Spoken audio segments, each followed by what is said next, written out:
If you wish to have that peace and serenity in your life, there is no other better option than to forgive. Every now and then, someone or the other will hurt us, offend us, inflict enough pain on us. And we know it's not our fault. It's the fault of the other person. But in order for you to have that peace, that serene life, we need to forgive. Though it's not our fault and we have not failed in anything, it's like your life is not peaceful. The person who offended you may not suffer. The person who hurt you may not even feel anything.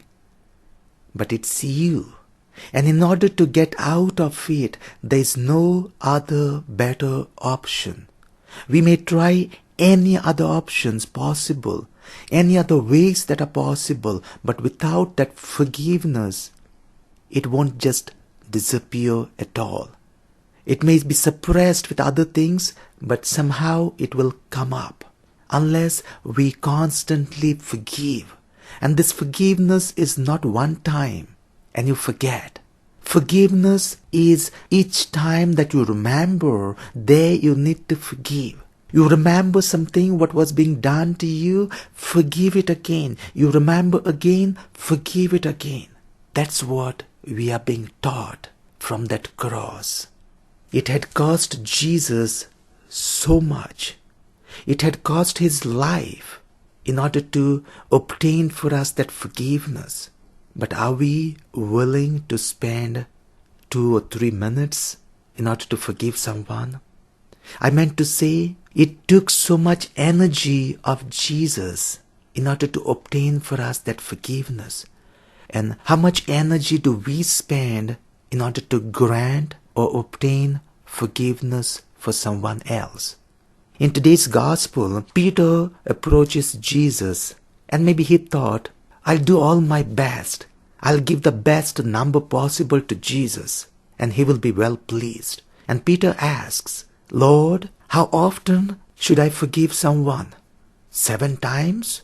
That would sound too much, isn't it? What would you do if you existed at the time of Peter? Oh, you forgave him already like 7 times? That could be too much. And that would have been our thought. But Jesus confronts him and challenges him. He says, not 7 times, but 77 times. Or some versions will give 70 times 7. But it's not the figures. What Jesus meant to say is, there is no limit. Just forgive unconditionally.